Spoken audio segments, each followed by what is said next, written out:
საქართველოს ეროვნული ბოტანიკური ბაღის ორგანიზებით 27 და 28 სექტემბერს პურის ფესტივალი მე-6-ად გაიმართება.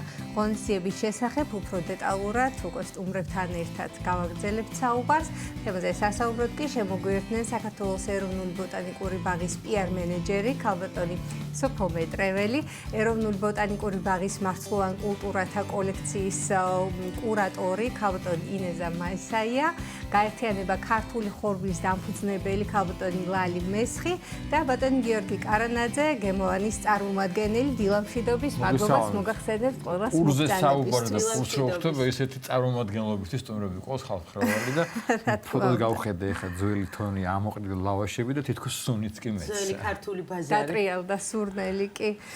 საფ თავდაპირველად კითხვით რა თქმა უნდა თქვენთან გადმოვალ თუ როგორ აღინიშნება წელს უკვე მე-6-ად როგორც აღნიშნეთ პურის ფესტივალი და რა არის დაგეგმილი ღონისძიებების შესახებ. მისალმებით თქვენს მაყურებელს, მიხარია ყოველთვის თქვენს ტელევიზიაში სტუმრობა. ხვალდაზე გამუქმებებზე საქართველოს ეროვნულ ბოტანიკურ ბაღში უკვე მე-6-ად როგორც თქვენ სწორად აღნიშნეთ, გაიმართება ყველასთვის საყვარელი პურის ფესტივალი. წლიდან წლამდე ყველა ელოდება გემრიელ და ქართული ხორბლის ზეიმს, ასე ვთქვათ. წელს წლევანდელი წელი მაგალითად გამოირჩევა იმით, რომ კიდევ დაგვემატნენ ახალი მონაწილეები, რა თქმა უნდა, ჩვენი ძველი მონაწილეები ისევ ჩვენთან არიან ერთგულად და მათ დიდ მადლობას გადავუხდით თქვენი ეთერის საშუალებით. საკმაოდ მრავალფეროვანი იქნება ჩვენი პურები წელს კიდევ უფრო მეტად, ასევე გვექნება ძალიან საინტერესო პროგრამა, როგორც შემეცნებითი, ასევე აქტივობების კუთხითაც. ბევრ საინტერესო მასტერკლასში ჩაერთვებიან ჩვენთან მოსული სტუმრები, როგორც ბავშვები, ასევე მშობლებიც. შესაბამისად, გვექნება მუსიკალური პროგრამაც და მთელი დღის განმავლობაში საკმაოდ დატვირთული აქტივობებით არის მოკლედ ღონისძიება. ძველ რომში ვიტყოდნენ პური და სანახაობა იქნება. აი ზუსტად. ჩვენთან ოღონდ კარგი ყველი და კარგი თაფლი და კარგი გულიც გვექნება რა მოკლედ. კარგი გული და რასთავარია რომ გაიხედო. კარგი ღვინო, ქართული ღვინო. პური და ღვინო ჩვენთვის თავარი. ქალბატონო ინეზა. ჩვენ თითქოს ყველა ვიცით ვისაუბრია და ნუ ზოგადად მაინც რაღაც საკითხები ხო არისო საქართველოში რომ გენეტიკურად იცით რომ რაღაცა ესე არის. მათ შორის ვიცით რომ ჩვენი ხორბალი, პური, ღვინო და ასე შემდეგ. რა არის თქვენი შეფასებით მიზანი და მნიშვნელობა ამ ფესტივალისა და რითია უნიკალური და გამორჩეული ჩვენი ხორბალი შესაბამისად? თქვენის ნებართვით ჩემი შესავალი მინდა დავიწყო, რადგან საპატრიარქო ტელევიზიაში ვიმყოფები. საქართველოს მარიამ ღვთისმშობლის წილხვედრილი მიწა და დასაბამიდან ქართველთა სასხოვრისი იყო და შემქმნელი იმ კულტურებისა, რომელიც მსოფლიო მნიშვნელობის დონეზე შეიძლება განზოგადეს, ქართველი ერი იყო. ამ კულტურათა რისც ეკუთვნის სწორედ ხორბალი, პური ჩვენი არსობისა. როგორც ცნობილია, საქართველოს მსოფლიოს ქვეყნებს შორის გამოირჩევა ხორბლების არამხოლოდ სახეობრივი და ჯიშობრივი მრავალფეროვნებით, არამედ ენდემიზმის მაღალი დონით. მოცემული 15 სახეობიდან 5 ენდემია. მაგრამ თავარი ეს კი არ არის. აი, რა მდგომარეობა იყო უწინ, რა მდგომარეობა გვაქვს ჩვენ ამჟამად. ჯერ კიდევ თამარ მეფის ეპოქაში საქართველოს ისტორიული მხარე მესხეთი ითვლებოდა პურის ბეღელად და იქ მოსახლე ქართველებს იმდენი რაოდენობით მოყავდათ ხორბალი, რომ საზღვარგარეთაც კი გაქონდათ. აკადემიკოს გიორგი ჩიტაიას განმარტებით კი ლეჩხუმი მსოფლიო პურეული მცენარების აკულტურაციის ერთ-ერთ წრეში შეყავდათ. აქ მოყავდათ ველურიდან კულტურულისკენ გარდამავალი საქართველოს ხორბლების ენდემური სახეობები, მახა და ზანდური. რაჭა ლეჩხუმში საზოგადოებრივი წვეულების დროს საყოველთაოდ მიღებული იყო მახასა და ზანდურის პურით გამასპინძლება. გარდა სასურსათო დანიშნულებისა, საქართველოს ენდემურ ხორბლებს ერთგვარი ისტორიული მისიაც აკისრიათ.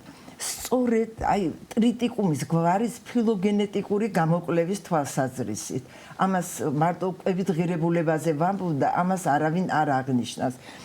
სწორედ მახა და ზანდურშია დაცული ევოლუციის ის საკვანძო საფეხურები, რომელთა გათვალისწინების გარეშე შეუძლებელია თვით ხორბლის კულტურის ისტორიის გაგება.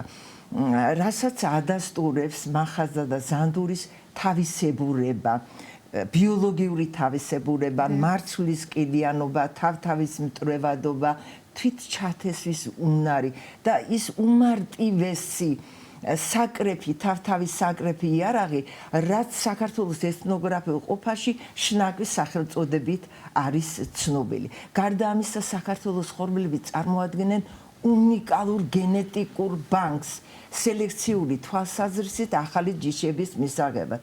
რა მდგომარეობა გვაქვს ამჟამად? აკადემიკოს ნიკო კეცხოველმა ჯერ კიდევ გასული საუკუნის 70-იან წლებში აღნიშნა, ჩვენ კარგავთ უნიკალურ გენოფონდს. ამის სარგებლოს უცხოეთის ქვეყნები და ჩვენი ხორბლების დახმარებით გამოყავთ მაღალმოსავლიანი ჯიშები, ხოლო მისი უწმინდესობა ერთ-ერთ ეპისტოლეში აღნიშნავს, საქართველოს ხორბლები გაქრობის პირასაა მისული და საქართველოს მოსახლეობა ძირითადად ხორბლისა და ხორბლის ფქვილის საქართველოს მოსახლეობის მოთხოვნილება ძირითადად ხორბალზე და ხორბლის ფქვილზე იმპორტზეა დამოკიდებული. მაშინ, როდესაც ტრადიციული სოფლის მეურნეობა საუკუნების განმავლობაში ქართული სელექციის მონაპოვრის უდგმულობდა. როგორც ცნობილია, საქართველოს წარმოადგენს დამაკავშირებელ დერეფანს ევროპასა და აზიას შორის, სადაც საუკუნების განმავლობაში შემოედინებოდა და ადაპტირდებოდა ეს უცხოური ჯიშები, რამაც გამოიწვია ჩვენი ქართული ჯიშების თანდათანობით განდევნა საქართველოს აგრარული კულტურიდან. მიუხედავად იმისა, საქართველოს ხორბლები გამოირჩევიან უნიკალური ადაპტაციის უნარით, კომპლექსური იმუნიტეტით, ყველა დაავადების მიმართ, განსაკუთრებით ჩელტა ზანდური, რომელიც რაჭა ლეჩხუმში არჯან ხორბლის სახელწოდებით არის ცნობილი და რაც თავარია მაღალი კვებითი ღირებულებით. ამჟამად შეიქმნა ისეთი სიტუაცია, თუ ჩვენ სასწრაფოდ არ გადავარჩინეთ ჩვენი მამაპაპათა მიერ შექმნილი ეს ეროვნული საუნჯე, რითაც ამაყობდა და დღესაც ამაყობს ქართველი ერი, მომავალში ამის აღდგენა შეუძლებელი. რა ღონისძიებები უნდა გატარდეს ქალბატონო ელიზაბეტისათვის, რომ მოხდეს გადარჩენა, გამრავლება და მე აქვე მინდა აღნიშნო, რომ დღეს ძალიან აქტიურად არის ამ ეროვნულ და საშვილშვილო საქმეში ჩართული საქართველოს როგორც ეროვნული, ისე სოფლის მეურნეობის მეცნიერებათა აკადემია.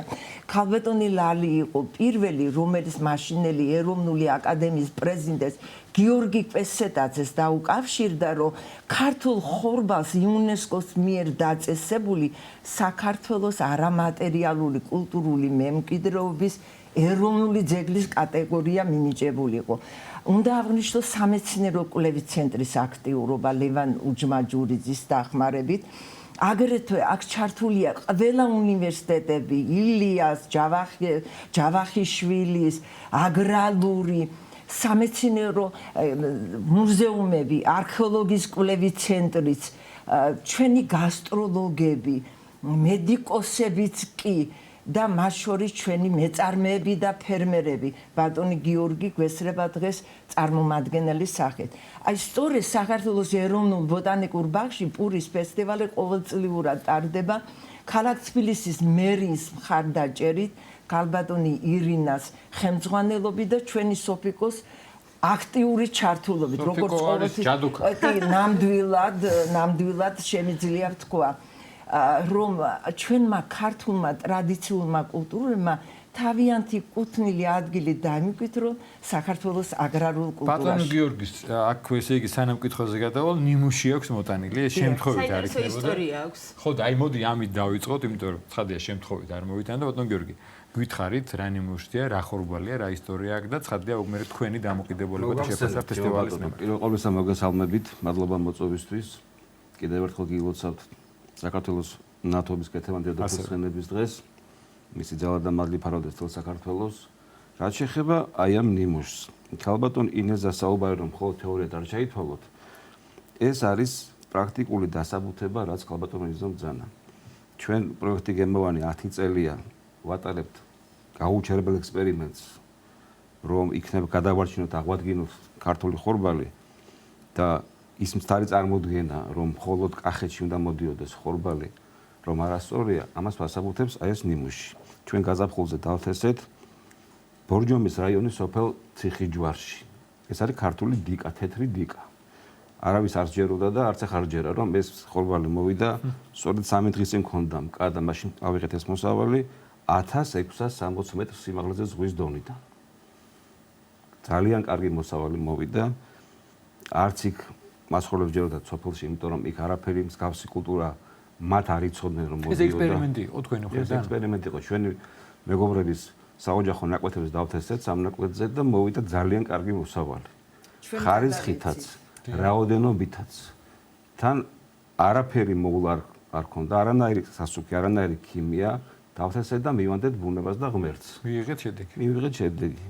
ამას ესეთი გულით მოგაწოდათ ქალბატონმა ინეზამ. გული ისეთესე მასალა გადმოგცა ვაჩუქა ქალბატონმა ინეზამ გაზაფხულზე და შედეგი არის. ბატონ გიორგი, როგორ ფიქრობთ, რა არის მიზეზი იმისა, რომ არ ხდება ამ ხორბლის აქტიური მოხმარება, ვთქვათ და მის მეშვეობით შემდგომ პურის დამზადება? ბევრი მიზეზი აქვს ამ პროცესს სამწუხაროდ, ბევრი მიზეზი აქვს. ჩვენ ჩავჭით საბჭოთა კავშირის დროინდელ ეკონომიკის პირობებში, როცა ვიღაცამ განსაზღვრა რომ აქ ხორბალი არ უნდა მოვიდეს, აქ მხოლოდ ღვინო უნდა ვაწარმოოთ. თან იმ რაოდენობით მას ჭირდებოდათ. ხორბალს სხვა მოგცემდა. დღეს ჩვენი სამწუხაროდ ჩვენი მოხმარებული ხორბლის რაოდენობის 3/4 თუ მეტი არა ექსპორტირებულია. ჩვენ არ ვაწარმოებთ. მოსავლიანობა შედარებით ნაკლები აქვს, თუმცა მარგებლიანობა გაცილებით მეტი აქვს. ჩვენ დღეს გვიხარი როცა მაღაზიაში ვნახავთ რაიმე პროდუქტს და რო წავიკითხოთ ანოტაციას, ეს არ ყოფილა მავნებელი, უვნებელია. სენდვიჩის პროდუქტი უვნებელი კი არა, მარგებელი უნდა იყოს. მარგებელზე აღარ ვფიქრობ, თავი არ გვავნოს. თავი არ გვავნოს. ხო, აი რა. შესაბამისად, ჩვენ რომ ამ პროექტზე მუშაობა დავიწყეთ 10 წლის წინ და უამრავი ჩავარდნა და აღმასვლა განვიცადეთ, მაშინ ვშუალობთ ქართულ ხორბალს. დღეს შედარება არ არის. ძალიან ბევრს მოყავს ქართულ ფერმერს. გაიგო მისი ფასი, გაჩნდა ძალიან ბევრი მცირე მეწამე, რომელიც იყენებს ამ ხორბალს და აცხობს ქართული ხორბლით მოყვანილ ქვილზე ქართულ პურს. ყოველგვარი ქიმიური ბინარების, მხოლოდ ნატურალური ბუნებრივი საფუ არის, რომელიც ბევრი არჩევანია ამ ქვეყანაში შემორჩენილი კიდე მის საფუძველზე. ეხლა ქალბატონი, აი ქალბატონო ინეზამ ძალიან უცვლად შეაფასა ბატონო გიორგიმას ახსენა და თავიდან ამით დავიწყე, რომ თითქოს ყველამ ვიცით, რომ ქონდა უნიკალური ჯიშები, ქონდა ჩვენი პური, ჩვენი ხორბალი. რატომ არის დღეს პრობლემა, რომ გვიწევს უმეტეს შემთხვევაში ექსპორტი და ჩვენი ჯიშები დაკარგვის პირას არის და ჩვენი არ გვაქვს. აი მესმის რომ გლობალური თემაა და კომპლექსური და ამას ახლა ცხადია ჩვენი რამდენიმე წუთი ვერ ყოფა, მაგრამ მაინც რამდენიმე სიტყვით შევეხოთ ამ პრობლემატიკას და გამოსავლების ძიების იდეებს მაინც. დიდი მადლობა ამ კითხვისთვის. იცით რა, მე ვიტყოდი რომ გქონდას არ ვიტყოდი, ვიტყოდი რომ გვაქვს. საბედნიეროდ, ხო, აი 10 წლის წინ ახსენა ბატონმა გიორგიმ და 10 წლის წინ რაც მდგომარეობა იყო, იმასთან შედარებით ნამდვილად არის ხილული გაუმჯობესება. ანუ გაცილებით უფრო მეტი ადამიანი დაინტერესდა თესავს, ეს არის ძირიდაძირი რომ ფერმერებმა დათესონ და დათესავენ თუ გაყიდიან და გაყიდიან თუ ჩვენ ამ პურს შევჭამთ. და შესაბამისად ეს ჩვენი ფესტივალი მაგისთვის არის რომ ჩვენ ყველას გაგაცნოთ, მობრძანდით, გადააგემოვნეთ, მოიწონეთ, შეიყვარეთ და აი ამ ფერმერების მოყვანილი მცირე და საშუალო ფერმერები არიან ესენი, მოყვანილი ხორბლით გამომცხვარი პური თუ სადმე ნახავთ, იყიდეთ ხოლმე, რომ გაჩნდეს მოთხოვნა. ამას ემსახურება ეს ფესტივალი. ეს არის ამისი ხელშეწყობა. ეხლა რაც შეეხება რატო ვართ ჩვენ ექსპორტზე, ეს მართლა ძალიან დიდი თემაა, იმიტომ რომ მოთხოვნა რაც არის საქართველოში ხორბალზე, რა თქმა უნდა, ეს მცირე ახლად აღორძინებული, ასე ვთქვათ, ქართული ხორბლის ნათესები ამას ჯერჯერობით ვერ დააკმაყოფილებს. მინდა გითხრათ, რომ მომავალშიც ვერ დააკმაყოფილებს, იმიტომ რომ ეს არის ნიშური პროდუქტი. თუ ჩვენ ამას ინდუსტრიად ვაქცევთ, ის დაკარგავს თავის სახეს. რა თქმა უნდა, საჭიროა და კარგია, რომ ბევრმა მოიყვანოს, გაჩნდეს, მაგრამ იმავდროულად უნდა არსებობდეს ინდუსტრიული ხორბალიც, რომელიც დიდ მოთხოვნას დააკმაყოფილებს, იმიტომ რომ ხორბალი არ არის მხოლოდ ადამიანის საკვები, ეს არის ყველაფრის საკვები. შესაბამისად, ამ ხორბალზე დიდია მოთხოვნა. და ოდითგან ყველა ცივილიზაციაში ხორბალი იყო სტრატეგიული პროდუქტი და ვისაც ხორბალი ქონდა ის მართავდა ფაქტიურად რა და დიდი ომებიც ხორბლისთვის ხდებოდა. ამიტომ ჩვენ ნამდვილად უნდა ავაღორძინოთ ჩვენი აი ეს საგანძურს, იმიტომ ვეძახით ამას. რომ ეს მართლაც არის საგანძური და თუ ჩვენ ამას მიუდგებით როგორც საგანძური და არა როგორც უბრალოდ პროდუქტი, რომელმაც რა არის, იცით, მარცვალი იზომება წონით. და ჩვენ ამ ხორბალს წონით ვერ ვზომავთ, იმიტომ რომ რამდენი მოგცათ ქალბატონმა ინეზამ? ალბათ 2 მუჭა, ხო? და ნახეთ, აი 2 მუჭიდან კილო. და აი იქედან ამრავლებენ, რამხელა დიდი შრომა ჩადეს, რომ გაამრავლოს. აი თუ ასე მიუდგებით სიყვარულით, მაშინ ალბათ ჩვენ ის მომავალ 10 წელიწადში კიდევ უფრო ბევრად წინ ვიქნებით. სოფო. წაყვანო სოფო არა, სტომარო სოფო. მეც შემხდომით ჩაერთე. კიდევ ერთხელ მოდით შევაჯამოთ ჩვენი შეხვედრა და ჩვენ და მსმენელს შევახსენოთ, აი ეს გემრიელობები, ეს ხელშეწყობა, ეს რო უკეთ გავეცნოთ, როდი, სად აგარემოში მოეწყობა ხოლმე ასე ვთქვათ ის თუ რა აქტივობები არის დაგეგმილი. რა ამინდები არის ამინდებს მაგდეს ვეღარ შეძლებ ამინდებს ვეღარ შევცვლით, მაგრამ ყოველ შემთხვევაში ხვალ და ზეგ, ესე იგი 27 და 28 სექტემბერს 12 საათიდან 6 საათამდე ყველა სოლოდებით საქართველოს ეროვნულ ბოტანიკურ ბაღში მართლა განსაკუთრებული სილამაზეა ხოლმე შემოდგომაზე ჩვენთან და გარდა ამისა მით უმეტეს როდესაც გვხვდებათ რაღაცა მართლაც დიდი ზეიმი და დღესასწაული ამ შემთხვევაში ქართულ ხორბალს რაც შეეხება. მთელი დღის განმავლობაში დატვირთულია პროგრამა, როგორც აღვნიშნე, როგორც საბავშვო აქტივობებით, ასევე შემეცნებითი თვალსაზრისით ჩვენი ფესტივალი გაიხსნება სემინარით, შემეცნებითი სემინარით, რომელსაც ქალბატონი ლალი წარუძღვება და წარადგენს ჩვენს უნიკალურ მონაწილეებს, რომლებიც არიან რეგიონებიდან მათ შორის. შესაბამისად, რა ვიცი, მგონია რომ ბევრ საინტერესო ცნობას გაიგებენ ჩვენთან მოსული სტუმრები ქართულ ხორბალზე, მართლაც ჩვენს საგანძურზე და თან გაერთობიან. გემრიელად მიიქნევენ კი ბატონო. აუცილებლად თონეში ჩაკვრის მასტერკლასებშიც მიიღებენ მონაწილეობა. ძალიან დიდი მადლობა ბრძანებისთვის. გელოდებით ყველას. დიდ საქმეში ზერო ხვალდაზე შაბათგვირას უქმებზე შეგიძლიათ ბოტანიკურ ბაღში, ბოტანიკურში ფორის ფესტივალს ეციო და ძალიან გემრიელად, ლამაზად და საინტერესოდ გაატარო დღე.